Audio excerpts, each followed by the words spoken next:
법무부 장관의조차도 지금 검찰이 다 장악돼 있는 상태인 건 알지 않습니까? 검찰개혁 오적인 봉욱 민정수석, 이진수 차관, 성상원 검찰국장, 노만석 대검차장, 김수홍 검찰과장이 검찰개혁 오적이니까 법무부 장관님과 대통령님을 속이는 게 아니냐. 서울 동부지검에서 온 이문정 검사입니다. 여기 왔더니 여기 황운하 의원님과는 2019년 국회 행안위 국감에서 증인과 참고인으로서 나란히 서서 국회의원들과 질의응답을 받았었고, 여기 한동숙 감찰부장님과는 2022년 5월인가요? 그 한동훈 전 법무부 장관 후보 인사청문회에서 증인으로 채택되어서 역시 말을 했었던 사이인데, 우리 셋 모두 압수수색 당했고 피고인과 피의자로서 열심히 수사와 재판을 받으면서 했고 무죄인 확정이 되었고, 저희 같은 경우는 아직 피의자로서 지금 4년째 된 상태라서 뭐 그렇습니다만, 살아남아서 이렇게 말할 수 있다는 것 자체도 어찌 보면 그 광화문에서 키세스 투쟁을 하셨던 많은 응원봉의 시민들 덕분인 것 같아서 너무 감사한 마음입니다. 그래서 그 감사의 말씀을 먼저 드리고, 또한 제가 현재 또 검사장으로서 이 자리에 온다는 것 자체가, 검찰개혁 관련돼서 말씀드린 것 자체가 저희 동부지검에 있는 동료들, 수사관님들이나 검사들이나 다른 청에 있는 동료들한테도 또한 가슴에 생채기를 남기는 말일 수밖에 없어서, 저가 이렇게 나오는 것에 대해서 박은정 의원님께서도 고민하시면서 저한테 그 초청을 하셨던 거였고, 저도 많이 고민하면서 올 수밖에 없었던 것은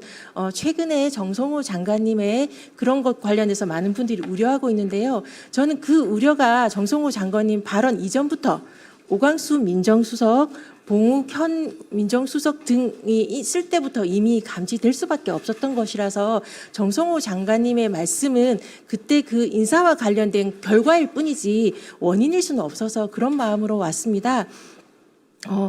저희가 여기 온다고 하니까 많은 분들이 어제 전화가 많이 쇄도했어요. 찾아오시는 분들도 있었고, 이 수사구조 개혁 관련해서 당장 현실로 몸을 맞닥뜨릴 수밖에 없는 많은 수사관님들이나 검사들은 이 정성호 장관님 안이 유지되었으면, 그래서 신분의 변화가 크게 없었으면, 현재 있는 상태가 안정적으로 사실상 유지되었으면 하는 마음으로 좀 그렇게 해달라고 간절히 말씀해 주시기를 원하시는 분들도 있었고, 검찰개혁 오적인 봉욱 민정수석, 이진수 차관, 성상원 검찰국장, 노만석 대검차장, 김수홍 검찰과장이 검찰개혁 오적이니까, 그러니까 이 사람들과 함께 김앤장 등 5대 로펌과의 유대가 결국은 법무부 장관님과 대통령님을 속이는 게 아니냐, 그것이 참사가 더 검찰개혁 실패로 문재인 정부처럼 이어지지 않도록 반드시 해달라고 강하게 말해달라는 사람들도 있었습니다. 그래서 제가 그런 것을 가지고 올 수밖에 없었던,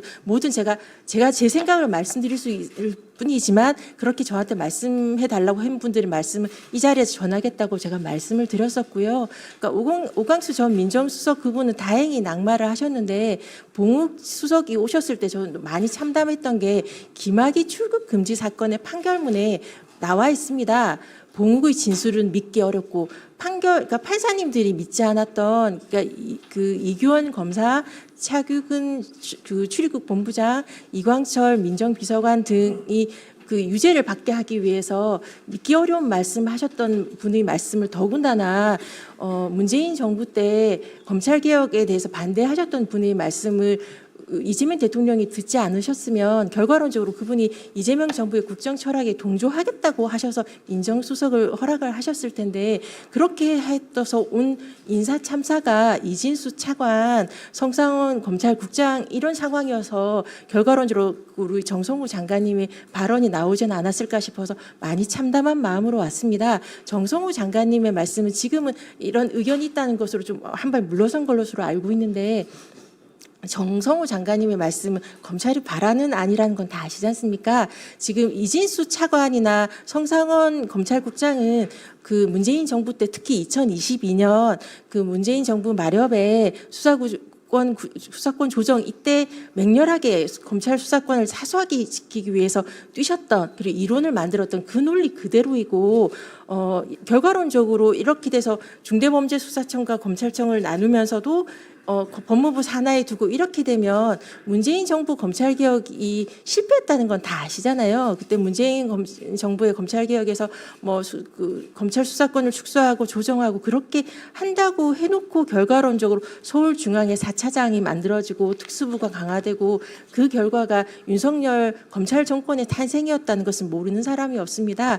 지금 그 정성호 장관님께서 말씀하셨던 우리 그 아마도 성상원 검찰국장과 이진수 차관들이 바라는 그 보고하였을 그 안은 그거와 똑같이 많은 검사장의 자리 늘리기일 수밖에 없고 그 법무부 장관 산하에서 법무부 장관의조차도 지금 검찰이 다 장악돼 있는 상태인 건 알지 않습니까? 결국 법무부 장관님에 보고된 것이 검찰 아닐 수밖에 없는 현실이니까 이걸 보면서도 법무부에 중대범죄수사청을 두겠다고 생각하는 시민들은 많지는 않을 거라고 저는 확언할 수 있습니다. 지금이라도 법무부에 이렇게 잘못된 안을 보고를 드렸던 검찰국장과 법무부 차관 등을 그대로 두고서 검찰개혁에 대해서 촘촘하고 꼼꼼한 대통령님의 국정철학, 수사와 기소부를 통한 검찰개혁 완성이라는 공약을 갖다 제대로 할 수 있을까, 기한 내에 속도 있게 할 수 있을까에 대한 전 강한 의문을 제기할 수밖에 없습니다.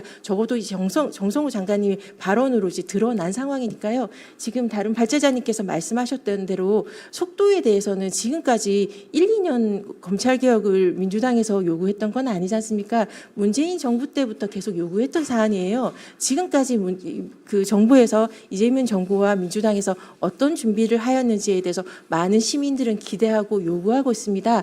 그렇게 오랜 기간 목 놓아 외쳤던 검찰개혁 논의에 대해서 그 꼼꼼하고 신속한 그 안을 내어놓기를 아마 시민들이 바라실 테니까요. 그러려면 그렇게 할 수 있는 사람을 법무부 검찰국에 두시면서 하셔야지 말과 행동이 일치하지 않는다는 비난을 받지 않으실 거라고 생각합니다.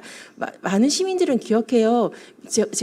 제가 다른 방송에서도 말씀드렸는데 윤석열 검찰 독재가 이렇게 심각한데 왜 사람들이 일어나지 않는가? 광화문 그 박근혜 정부의 그 탄핵대 시민들처럼 그때 일어나는 데까지 발화하는 데까지 긴 시간이 걸렸었습니다. 많은 분들이 기억하시겠지만 제가 그런 말은 했었어요. 그러니까 문재인 정부의 검찰 개혁을 하겠다고 그 대선 공약이었고 검찰을 생각한다 책도 쓰셨고 그렇게 기대했었던 문재인 정부에서 첫 번째 검찰국장이 저는 조금 늘 비판했던 박균택 검찰국장, 권순정 검찰과장 딱 인사를 봤을 때 저는 이번 정부에서 검찰개혁이 안 되겠는데라고 우려했다가 인수위가 없이 하니까 바로 이런 인사 참사가 있었나 보다 한 번은 더 기다려봐야겠다 했을 때 두 번째 검찰국장이 윤대진, 두 번째 검찰과장이 신자용 검사인 걸 보고 이 정부에선 검찰개혁을 못하겠다라고 슬프게 결론을 내고 저는 고발이나 민사소송, 국가배상 소송 등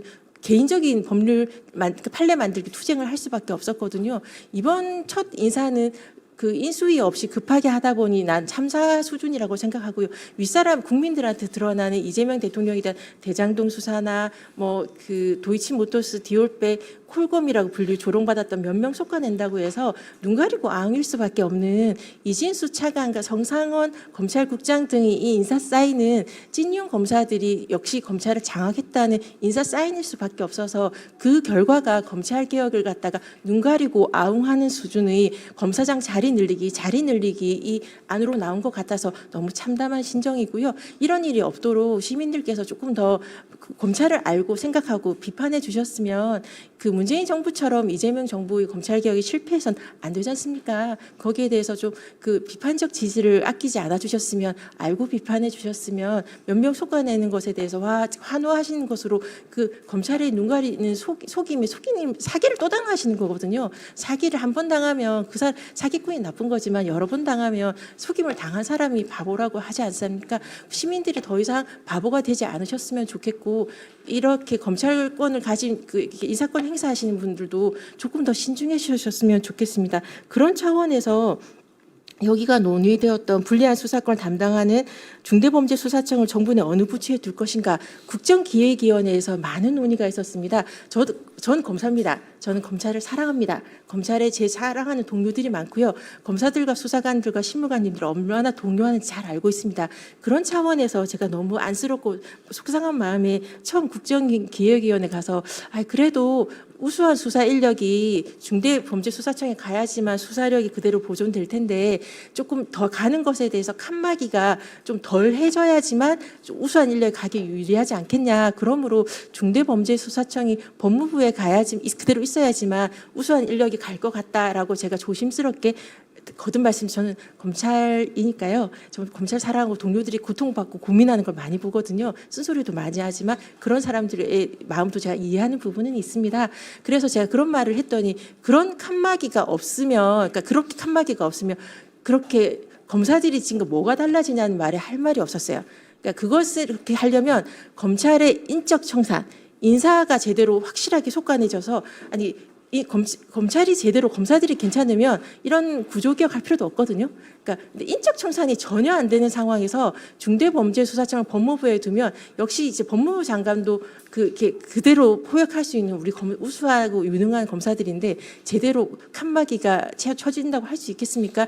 이런 인적 구조라면 중대범죄수사청에 두어도 고공 플레이를 가능한 상황인데 법무부에 두면 그러니까 정말 자리 늘리면 되겠다라는 생각이 들어서 그런 지적에 제가 그래 나도 역시 나는 검사구나라고 인정하고 행안부 안에 좀 찬성하게 되었다는 걸 말씀드리고요. 지금 인적 구조에서 검찰의 법무부 내에 두면 어떻게 될지에 대해서 시민들이 잘 판단하실 수 있을 거라고 생각합니다. 그리고 그 불리한 그러니까 이게 보안 수사권을 남겨주는 것에 대해서 만약 보안 수사권을 그대로 남겨두면 어떻게 되는가 조금만 생각해 보면 우리가 문재인 정부 마렵의 수사 개시권 해서 했던 사태에 대해서 어떻게 되는지 알지 않습니까? 보안 수사란 그 말로 각종 어차피 시민단체 보수 시민단체 등에서 원하는 고소장 닥치는 대로 다 들어오니까요. 원하는 걸로 조사해서 찍어서 하는 걸로 똑같은 사태를 벌어질 수 있는 부분이 여전히 있습니다. 인적 청산은 지금 전혀 안 되고 있는 걸 보고 있으니까요. 이런 상황에서 그러니까 검찰청의 이 공소청을 바뀐다고 하더라도 이 인력 구조를 사실상 거의 그대로 놔두고 수사를 갖다가 사실상 뭐든지 할 수 있는 그렇게 되면 결국 남용할 수 있는 여지를 그대로 두는 수사 인력을 놔두는 것이 가능한가? 이것이 이재명 정부에서 목 놓아 외쳤던 검찰개혁인가 시민들이 원했던 검찰개혁인가 이것에 대해서 조금 심각한 문제가 있다고 저는 생각을 해서 결과론적으로 구속사건 이런 때 그러니까 당사자들이 이야기라도 한번 해보고 싶다고 하는데 그 이야기도 못 들을 수 없어요 하는 것 자체는 좀 문제가 저는 있지 않나 싶어서 진술청취나 면담 정도는 몰라도 보안 수사라는 말로 수사권을 놔두게 된다면 검찰청이 공소청이란 말로 간판가리만 하고 그대로 수사권을 사실상 보존할 수 있고 그것이 등 처리로 인하여 검찰이 어떻게 했는가를 보신 분들한테는 그 트라우마를 공포를 치유할 수는 없다고 생각해서 전 보안 수사권을 두면 안 된다는 입장으로 국정기획에서 말씀드렸고 여기서도 그런 필요하다고 생각합니다. 검찰 개혁을 실제 하실 생각이 있으십니까? 정성호 장관님과 정부에게 국민들은 묻습니다. 눈 가리고 아웅식에 하는 척하는 것 말고 실질적인 수사 구조 개혁, 수사와 기소를 분리한 검찰 개혁 완성 그것이 대통령께서 공약하셨던 사항이고 그것을 이행하는 것이 공무원의 자세라고 생각합니다. 그런 자세를 취하지 않으신 분은 법무부의 간부로 남아서는 안 되고요. 만약 하겠다고 해놓고 왔는데 제대로 안 한다면 인사권을 행사하셔서 실제 검찰 개혁을 완성할 사람으로 채워 주십사라는 것을 실무에 있던 윤석열 총장 시절 그리고 윤석열 정부에서 고통받았던 시민이자 공무원으로서 건의드리지 않을 수 없습니다. 마치겠습니다.